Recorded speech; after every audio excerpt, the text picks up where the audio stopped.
고린도전서 7장 4절 말씀입니다. 나는 너희를 향하여 담대한 것도 많고 너희를 위하여 자랑하는 것도 많으니 내가 우리의 모든 환난 가운데서도 위로가 가득하고 기쁨이 넘치는도다. 아멘.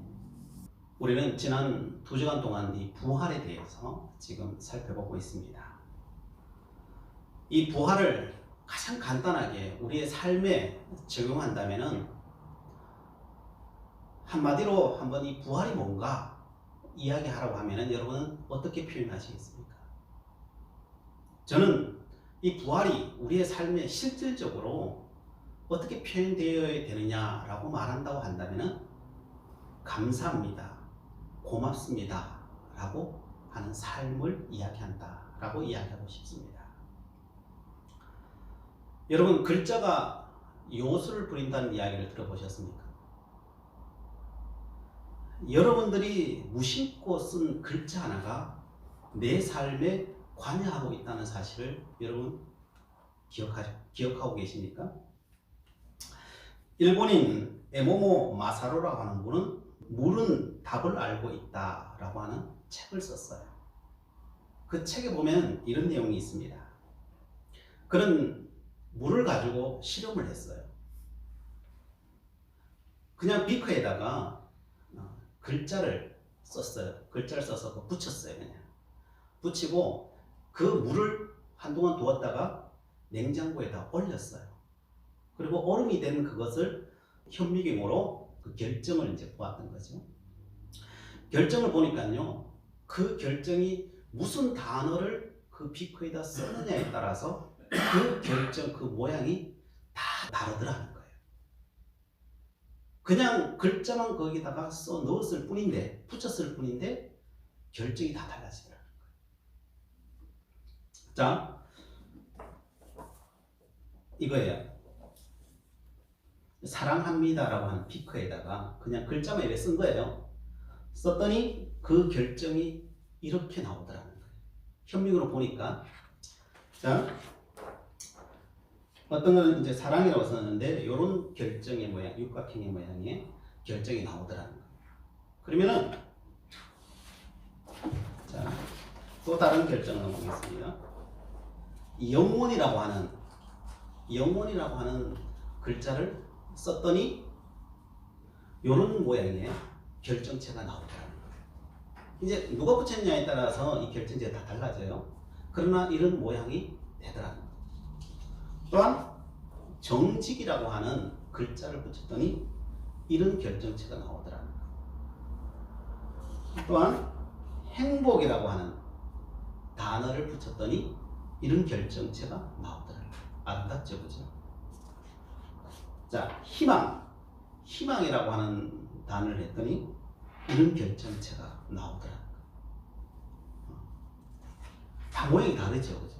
모양이 다 달라요. 조금씩 다 달라요. 자, 그러면 우리가 기도, 화려하죠. 기도라고 하는 단어를 붙였더니 이런 결정체가 나오더라는 거예요. 자, 그러면 비커에다가 망할 놈 이런 글자를 붙였어요. 그러니까 결정이 어떻게 돼요? 결정이 없어져 버렸어요. 결정이 없어져 버렸어요. 너는 할 수 없어 그랬더니 어떻게 돼요? 결정이 반은 있는데 반은 없어져. 이게 물은 답은 알고 있다는 거예요. 그냥 글자, 그것도 인쇄해서 그냥 붙인 거예요. 그냥 붙였는데 결정이 그렇게 나타나더라.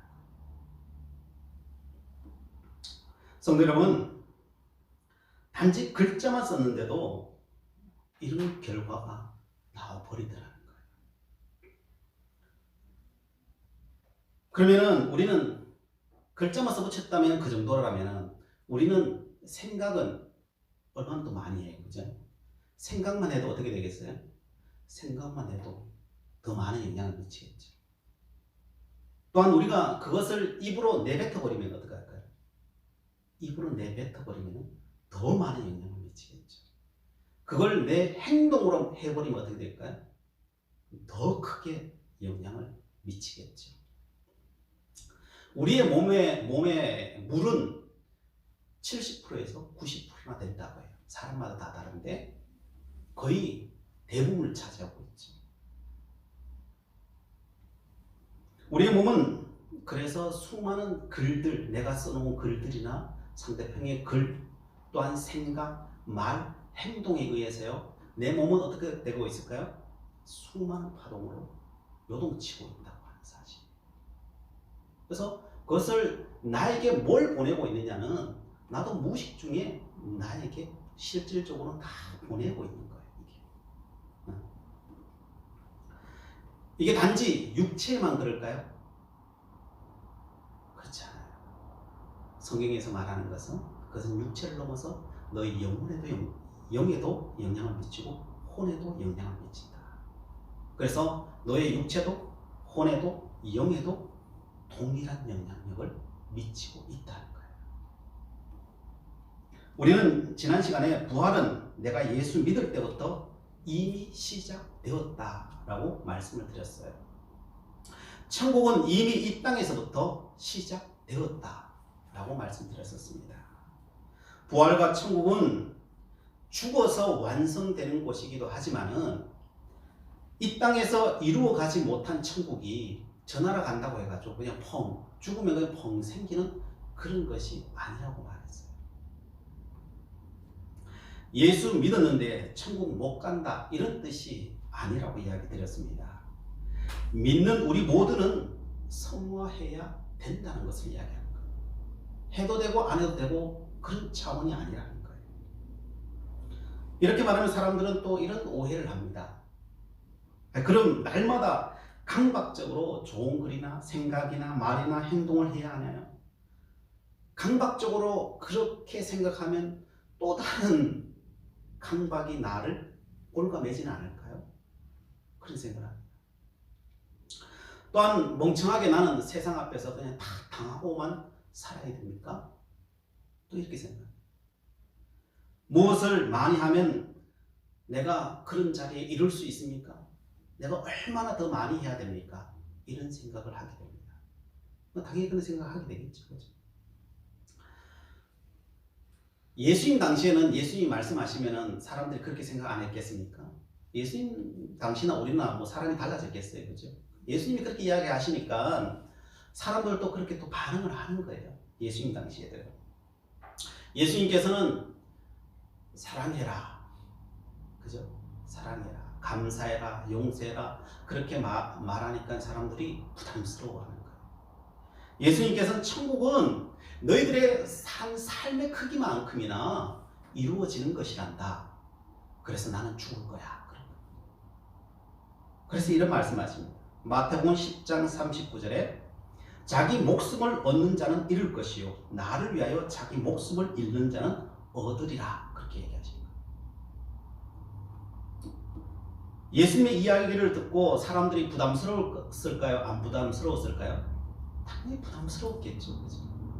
그래서 사람들이 예수님 그건 너무 부담스럽고요. 그런 거 말고 뭐 좀 다른 거 없나요? 이런 식으로 이야기하지 않았겠어요? 그러자 예수님께서 이런 이야기를 하십니다. 마태복음 10장 42절 말씀에 또 누구든지 제자의 이름으로 이 작은 자 중 하나에게 냉수 한 그릇이라도 주는 자는 내가 진실로 너희에게 이르노니 그 사람이 결탄코 상을 잃지 아니하리라 하시니라 라고 말씀하십니다. 그게 앞뒤로 있는 말씀이에요. 예수님께서는 그렇게 부담스러워하는 사람 앞에서 냉수 한 그릇을 이야기하시는 거예요. 그냥 따뜻한 말 한마디라도 해라 그러는 거예요. 거기서부터 우리는 출발하는 거란다 라고 이야기하는 거예요. 크고 작냐의 문제가 아니라는 거예요. 너의 마음의 문제라는 거예요. 마음의 문제. 세상을 향하여 마음을 담아 따뜻한 말 한마디로부터 출발하는 거라는 거예요. 하나님의 나라는 그렇게 시작하는 거라는 거예요. 하나님의 부활의 역사는 그렇게 시작하는 거라는 거예요. 모든 문제는 자세의 문제라는 거예요. 또 이렇게 이야기하는 사람, 그러면 안 죽어도 되나요? 이렇게 나오는 건 아직 하나님의 말씀이 무엇인지 모르겠어요. 천국은 양의 문제이기도 해요. 그러나 방향성이 틀리면요, 그 양은요 채워지지 않아요. 그래서 예수님께서 방향성을 이야기하는 거예요. 따뜻한 말 한마디, 물 한 그릇부터 시작해라. 그러면 그 방향으로 가면은 그 양은 채워진단다. 점점 천국은 확장되어져 가고 그 양은 저절로 채워질 것이란다. 그래서 너희들은 그 마음, 그 방향, 그 자세를 가지고 나아가라. 그러면은 된다라고 이야기하시는 것입니다. 이것은 다른 말로 너는 어떤 상황 속에서도, 그것이 크고 작은 환경 속에서도 너는 너의 인생에 감사할 수 있겠니? 라고 묻는 거예요. 감사하는 마음을 갖고 있을 때 따뜻한 말이 나오는 거예요.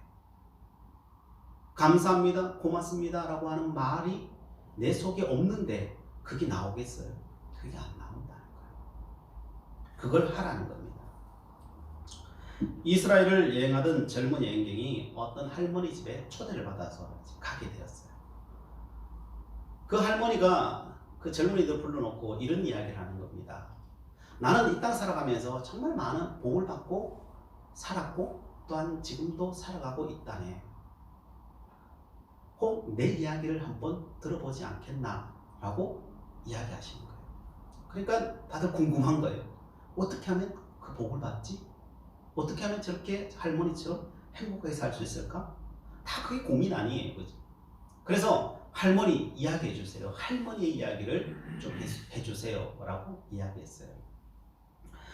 그러면서 할머니가 이야기하시는 거예요. 이런저런 이야기를 참 구성지게 이렇게 이야기해 주시는데 그 젊은이들에게 다 가슴에 와 꽂히는 거예요. 근데 너무너무 간단한 이야기예요. 그런데 그 깊이는 알 수 없는 그런 깊이 이야기를 하시는 거예요. 그러니까 감동이 되는 거죠. 그 이야기를 요약하면 딱 한마디예요. 뭐겠어요? 감사해라. 이 땅에 사는 걸 고맙게 생각해라. 너의 인생에 어떤 것이 닥쳐온다 할지라도 고맙습니다, 감사합니다, 이 말을 하고 살아라. 그게 끝이에요. 사실 이 말씀을 모르는 사람이 있어요?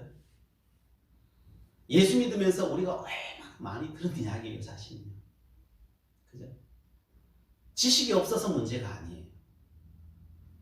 그 말씀을 그 삶 속에 누가 실천하느냐의 문제라는 거예요. 많은 사람들은 이 말씀을 알고도 있고요, 또 실천도 해요. 감사한 일이 생기면 사람들은 감사합니다 라고 표현하죠. 물질을 나누기도 하고 사랑을 표현하기도 해요. 그거는 1단계야.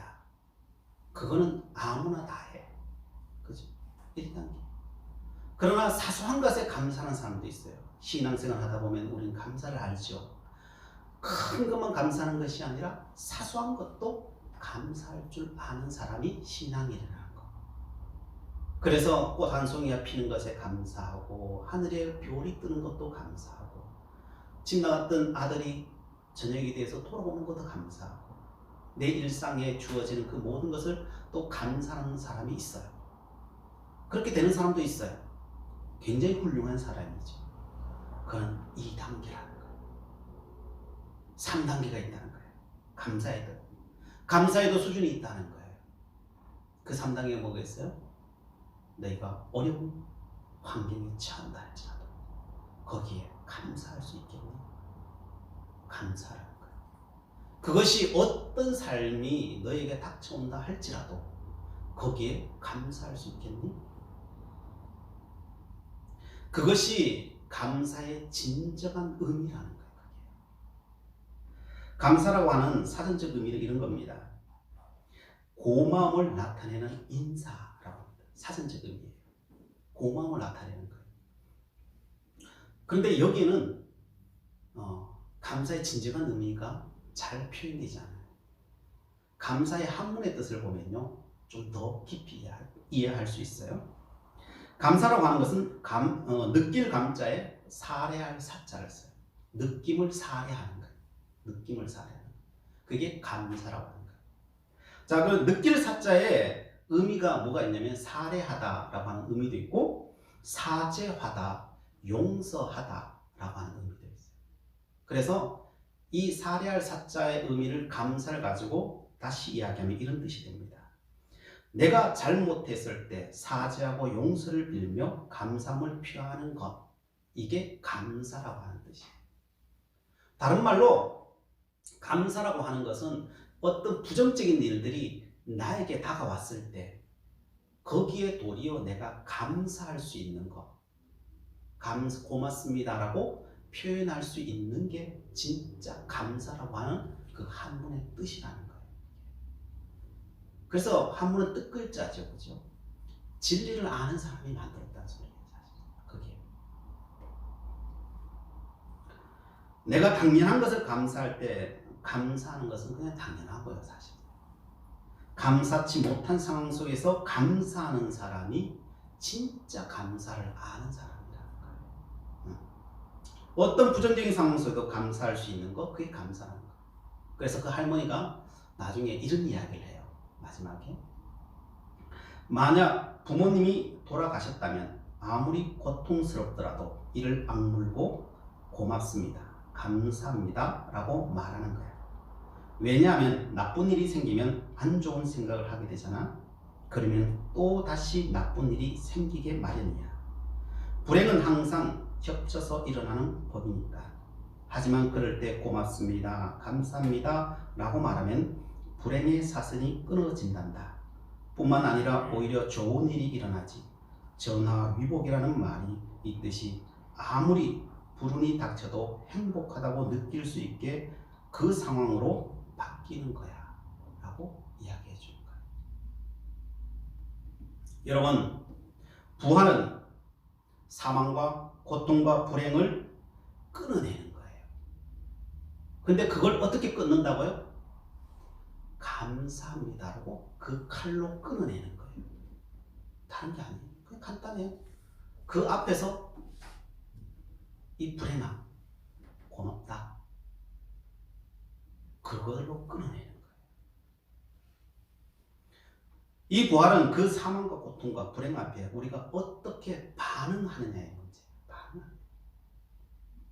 우리가 세상이 가르쳐준 방향을 거부하는 거예요. 모든 사람들이 가는 그 길을 거부하는 거예요. 하나님의 말씀이 가르쳐준 방향을 예스라고 하는 거예요. 그리고 그것이 내 마음에 내키지 않아도 그 하나님의 말씀을 선포해내는 거예요. 그게 신앙이에요. 그게 신앙. 그게 부활 신앙이라고 하는 거예요. 오직 너는 하나님의 말씀을 믿느냐는 거예요. 예수님은 죽음 앞에서도 어떻게 해요? 죽음 앞에서 모든 사람이 그 죽음을 두려워하고 받아들이지 않죠. 그러나 예수님은 어떻게 해요? 예스라고. 예스가 뭐예요? 고맙습니다, 감사합니다. 결국은 그것을 이루어내는 거죠. 그러니까 어떻게 해요? 온 인류를 구원해내는 거죠. 사도 바울은 그러면 부활이 뭐냐? 여기에 대해서 구체적으로 이야기합니다. 사도 바울 구체적으로 이야기하는데 5장 한번 가보겠습니다. 고린도후서 5장 한 장 앞으로 넘기시면 5장이 있습니다. 부활의 삶이 무엇인가, 구체적으로 어떤 구조로 인해서 감사합니다로 가는가, 이 구조를 이야기해줘요. 구체적인 구조를 쫙 구체적으로 펼쳐 보여줘요. 그래서 5장부터 지금 이야기하는 거예요. 자, 5장 2절, 고린도후서 5장 2절 한번 보겠습니다. 함께 읽어보겠습니다. 시작. 참으로 우리가 여기서 탄식하며 하늘로부터 오는 우리 처소로 더늦기를 간절히 사모하노라. 아멘. 1절에 있는 것처럼 우리의 장막집이 무너지냐, 그죠? 결국 우리는 부활을 소망하잖아요. 부활을 소망하죠. 우리가 2주 동안 받은 사망의 몸에서 어떻게 건진받을까, 그죠? 이 장막집이 무너지면 결국 우리는 부활을 경험해야 되는데, 이 부활을 이 땅 위에서 어떻게 하면 경험할까? 이 부활을 경험할까? 여기에 대해서 천국의 처소를 더늦기를 사모해라는 거예요. 이거는 천국이 와야 되는 거예요. 이 땅에 있는 게 아니에요. 천국의 것이 와야 되는 거예요. 천국의 것이. 천국을 이 땅으로 이끌어 와야 돼요. 우리가 다른 사람이 아니니까 내가 해야 되는 거예요. 천국을 이끌어 와야 되는데 이 땅 위에서부터 천국을 이루어야 되는 거죠. 이루어야 되는데 어떻게 천국이 이 땅 위에 내려오느냐? 천국이 어떻게 내려온다고 했어요? 지금까지 감사합니다, 고맙습니다. 그러면 천국이 이렇게 내려와요. 그걸 하는 거예요. 그래서 사도 바울이 뭐라고 말해요? 데살로니가 5장에 보면 항상 기뻐하라, 쉬지 말고 기도하라, 범사에 감사하라. 이게 뭐라고요? 하나님의 뜻이다 그런 거죠. 하나님의 뜻이다. 기뻐하고 감사하는 것은요 같은 거예요. 사실 뭘 기도해야 돼요? 하나님의 이것이 올 수, 천국의 것이 오도록 날마다 기도해야 되는 거죠. 하나님의 도우심을 구해서 이게 오도록. 그게 뭐예요? 그거 한마디로 말하면 감사합니다. 감사는 마음의 표현이 뭐예요? 그게 기쁨이에요. 기쁨. 이게 천국이에요. 다른 게 아니고요. 그걸 천국의 것을 더 이뻐야 된다는 거예요. 예수님의 말씀으로 따지자면 사랑해라 이런 말이에요. 구체적인 우리의 언어로 표현하자면 감사합니다. 기뻐하는 마음이에요. 기뻐하는 마음. 그게 천국이 이 땅에 이루는 거예요. 이걸. 그러면 이렇게 살지 않으면 어떻게 되냐? 천국을 이 땅에 끌어서 살지 못하면 어떻게 되느냐? 그걸 3절 말씀이에요. 3절 말씀을 보겠습니다. 이렇게 입음은 우리가 벗은 자들로 발견되지 않으려 함이라.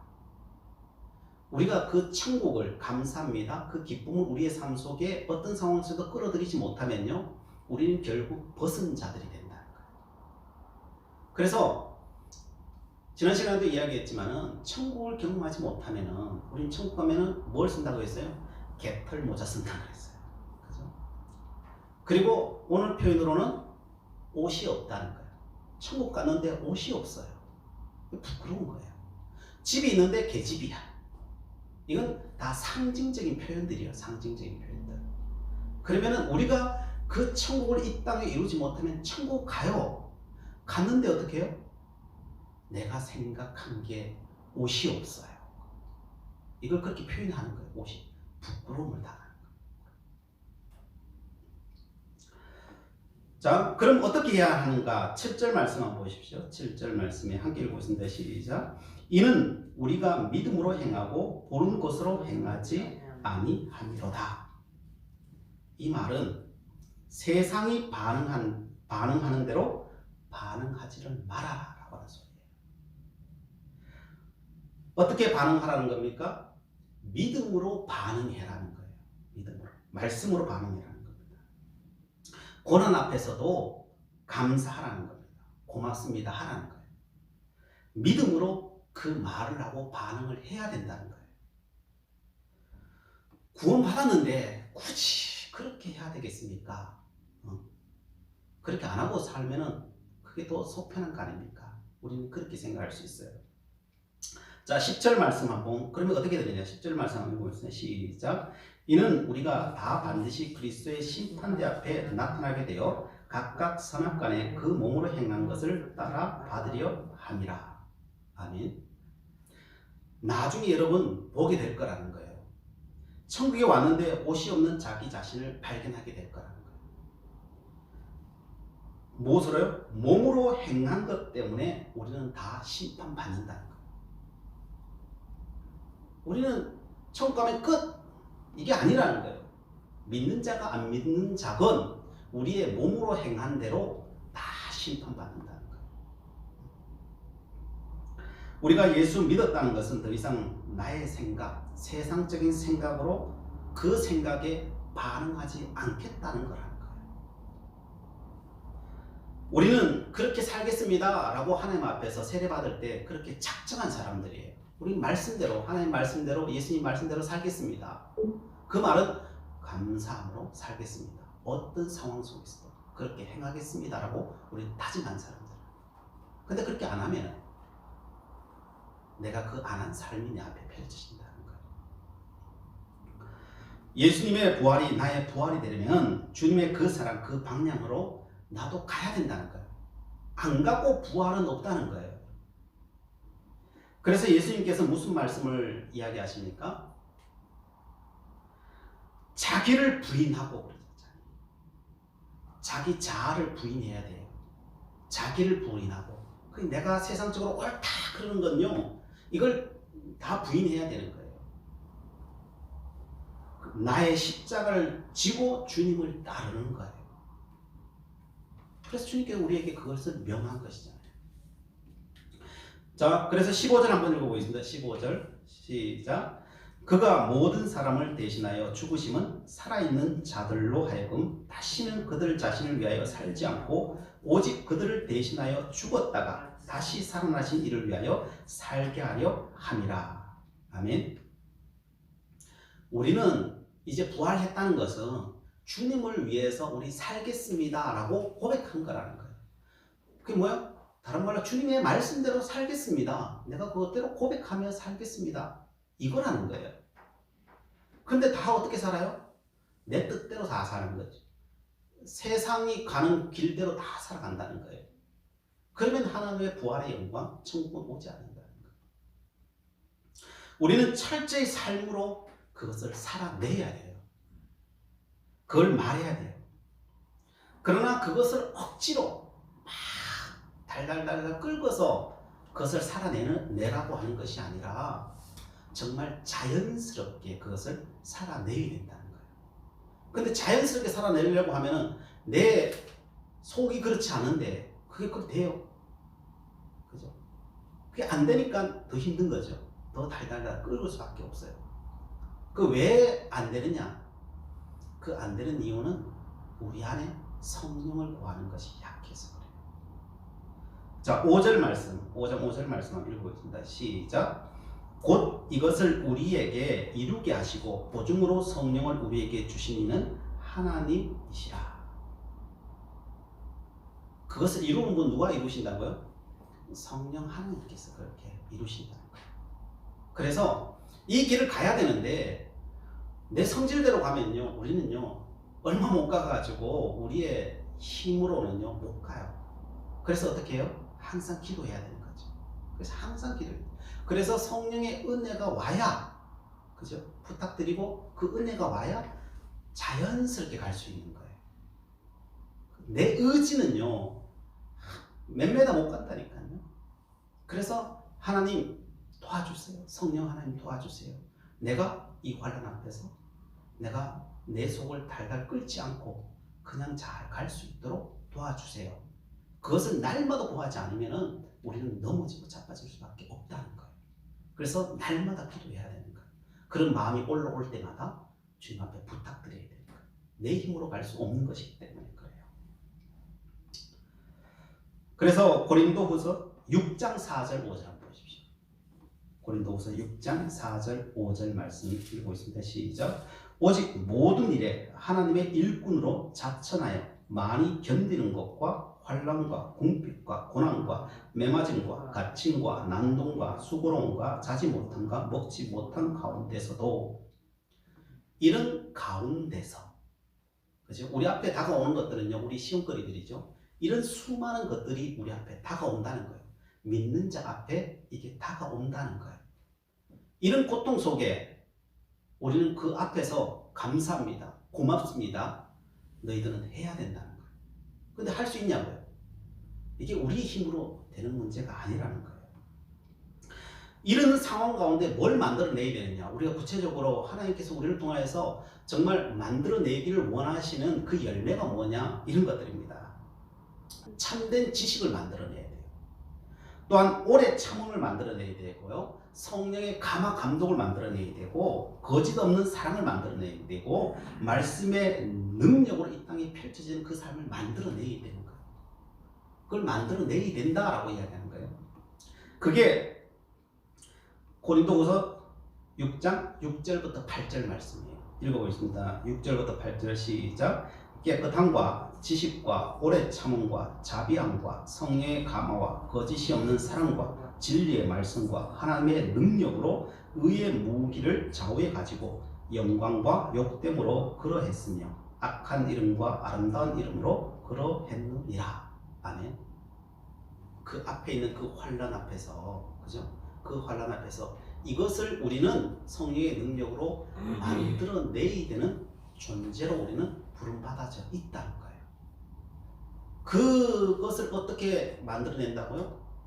이 상황 앞에서 하나님의 도우심을 구하면서 감사합니다, 고맙습니다를 너희들 해내면은 이런 성령의 열매가 맺힐 거라는 거예요. 고린도 교회는 그러면은 이게 잘 되었을까요? 이게요? 고린도 교회가 이게 안 돼서 지금 어떻게 해요? 사도 바울이 그냥 편지를 써서 지금 보내주고 있잖아요. 이게 쉽게 안 돼요. 이게 하루아침에 되냐? 고린도 교회가 정말 믿음 없는 사람들이냐? 그 어떤 사람보다 열정이 있고 믿음이 있던 사람이죠. 근데 이게 안 되는 거예요. 이게 안 되는 거예요. 그래서 사도 바울이 이 편지를 써서 보내면서 부활의 이야기도 하고, 고린도전서에서 부활의 이야기도 하고, 고린도후서에서 이 부활의 삶이 어떻게 구체적으로 이 땅에 이루어져야 되는지에 대해서 펼쳐서 지금 설명해 주고 있는 거예요. 그들이 왜 안 되느냐? 12절 13절에 오면 안 되는 이유에 대해서 이야기해 줘요. 오직 너희의 심정에서 좁아졌다는 거예요. 심정이 좁아져 있음을 알아라. 그리고 13절에 너희 마음을 넓혀라 하는 거예요. 이게 그 마음이 좁아져서 그렇다는 거예요. 좁아져서. 이걸 넓혀야 된다는 거예요. 넓혀야 된다는 거예요. 이걸 넓히는 것은 성령 하나님께서 충만하게 임하면 그게 넓어진다는 거예요. 넓어진다는 거예요. 그래서 좁아져서 그렇다는 거예요. 우리가 그렇게 성령의 사람, 하나님의 사람이 안 될 수 있느냐? 그런 건 없어요. 다 넓어질 수 있다는 거예요. 그런데 자꾸 이런 고난과 환난 때문에 이 마음이 자꾸 좁아져서 그렇다는 거예요. 자꾸 내 스스로가 좁힌 거예요, 사실. 좁혀져서 이게 안 되는 거예요. 그래서 너의 마음을 넓혀라 그런 거예요. 이게 넓히면 돼요. 이 넓히는 방법이 뭐예요? 어떤 것이 나에게 닥쳐온다고 하더라도 말씀 앞에서 믿음으로 고백해버리는 거예요. 하나님 감사합니다, 고맙습니다. 내가 다 알지는 못하지만은 하나님께서 이것을 주시는 이유가 반드시 있음을 압니다. 그래서 그냥 나는 이 앞에서 고맙습니다, 감사합니다를 선포하겠습니다. 그리고 어떤 것이 온다 할지라도 내가 고마워, 고난을 주는 그 사람 앞에서 당신 때문에 내가 하나님 앞에 더 가까이 갈 수 있게 되어서 고마워 라고 말해버리라는 거예요. 넓히라는 거예요. 넓히라는 거예요. 그래서 다른 거 아니에요. 선포하는 거예요. 선포하는 거예요. 내가 다 이에 대해서 하는 게 아니에요. 하나님의 말씀에 순종하는 거예요. 순종하는 거예요. 그게 복이라는 것을 알고 순종해 내는 자에게는요, 그 삶이 내게 다가오는 거예요. 그래서 17절 말씀 보십시오. 17절 말씀, 6장 17절 말씀에 부정한 것을 만지지 말아라. 부정한 것은 만지지 말아라. 세상이 부정적으로 보는 그 시각을 너는 만지지 말아라. 저 사람 나빠, 저 일은 안 돼, 이런 거 있잖아요. 우리는 거기 쉽게 동요돼 버리죠. 그죠? 왜? 세상적으로 보면 그 맞는 이야기니까요. 맞는 이야기니까 우리는 거기에 막 동조해 버려요. 그게 뭐냐? 동조하는 그것이 부정이에요. 부정. 우리가 해야 될 건 뭐예요? 그걸 보면서도 감사합니다, 고맙습니다, 긍정을 말해야 되는데 거기에 우리의 감정을 투사시켜서 만져버리는 거예요. 절대 그거 만지지 말라는 거예요. 그러면 넘어가는 거라는 거예요. 그래서 너는 그 일에, 그 세상적인 그 표현에 너는 너의 마음을 투사시키지 말라는 거예요. 오직 말씀 앞에, 그 일 앞에 너의 마음을 투사시키라는 거예요. 그래서 세상을 보지 말라는 거예요. 세상이 표현하고 세상이 말하는 것에 너가 동조하지 말라는 거예요. 그런 사람들이 있으면은 감당이 안 되면은 그 사람 옆을 떠나야 되는 거예요. 그 사람 옆에, 그 일과 그 사람 옆에 떠나야 되는 거예요. 안 그러고는요, 그걸 넘어갈 수가 없어요. 그렇게 우리가 살아가면 어떻게 되느냐? 오늘 본문 말씀이에요. 7장 4절, 이건 결론이에요. 이제 이 앞에 모든 것이 되어서 결론적으로 어떻게 되느냐? 함께 읽어보겠습니다. 시작. 나는 너희를 향하여 담대한 것도 많고 너희를 위하여 자랑하는 것도 많으니 내가 우리의 모든 환난 가운데서도 위로가 가득하고 기쁨이 넘치는 도다. 사도 바울은 그렇게 고린도 교회를 향하여서 계속 이야기하잖아요. 그렇게 말하고 이야기하고 편지 보내고 사람 보내고 포기하지 않고 끝까지 그렇게 하는 거죠. 그러니까 어떤 일이 일어나요? 위로가 오더라는 거예요. 어떻게요? 기쁨이 넘치는 일이 생기더라는 거예요. 그것을 지금 고린도 교회에다가 지금 이야기하는 거예요. 그게 뭐냐? 그게 부활이라고 하는 거예요. 부활의 삶이란 이 땅의 천국을 끌어오는 거라는 것은 다른 어떤 거 아니에요. 어떤 삶이 오더라도 내가 거기에서 하나님의 말씀대로 감사하며 고맙습니다. 그 기쁜 마음을, 주님 주신 그 평안의 마음을 소유할 수 있느냐의 문제라. 그러면은 하나님의 그 위로하심과 그 기쁨이 정말 내 앞에 또 어느 순간에는 나타나더라는 거예요. 성도 여러분, 코로나 때문에 다들 힘들어하십니다. 어떻게 하면 되겠습니까? 오늘 말씀에 비유하면요, 간단해요. 코로나 앞에서 여러분 고맙습니다, 감사합니다 해버리면 돼요. 하나님, 이 코로나를 주신 거 감사합니다. 이 어려움, 이 힘듦을 우리에게 주신 거 감사합니다. 우리는 다 알지 못하지만은, 이 결과도 모르고 다 모르지만은, 언제 끝날지도 모르지만은 하나님께서 주신 것은, 나쁜 것은 아무것도 없습니다. 하나님 고맙습니다, 감사합니다. 그것을 올려드리는 게 기도예요. 이게 가장 빨리 모든 것을 종식시키는 길이에요. 근데 사람들 앞에, 이해 못할 사람들 앞에 그 이야기를 하지 마십시오. 정신 나간 사람이라고 이야기하니까 이해할 만한 사람들, 할 사람 없으면은 하나님 앞에 하셔요. 하나님 앞에 그렇게 하시고, 이해할 수 있는 믿음의 사람이 있다면은 그 사람들과 함께 나누면요, 배가 되겠죠. 그러면 그것이 가장 빨리 모든 길을 종식시키는 길입니다. 오늘 우리는 부활이 무엇인지, 가장 구체적인 부활의 삶이 무엇인지 우리는 살펴보았습니다. 글자 하나에도 내 마음이 투영된다는 것을 보았습니다. 말 한마디는 얼마나 큰 힘이 있겠어요. 그죠? 우리의 기도는요, 어마어마한 힘이 있는 거예요, 사실. 그래서요, 우리가 성경책 그 읽는 거요, 놀라운 역사가 있는 거예요. 그래서 많이 읽으십시오. 우리가 하나님 앞에 예배드리는 거 놀라운 역사가 있어요. 그래서 방송으로 말씀을 듣는 것도 귀하지만요, 현장에서 말씀을 직접 듣는 거요, 더 큰 역사가 있어요.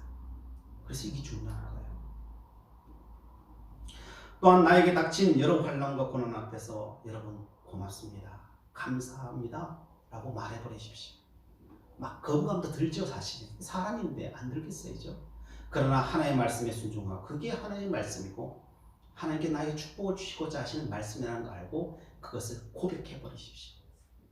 사람 앞에서 용기가 안 나면 돌아서서라도 하나님 앞에 고맙습니다, 감사합니다 라고 하십시오.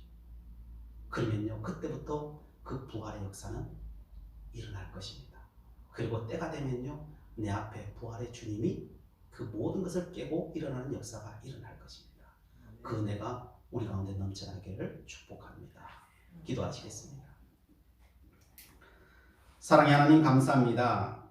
십자가 사랑이 우리의 온 삶을 부활케 함을 말씀을 통해 보았습니다.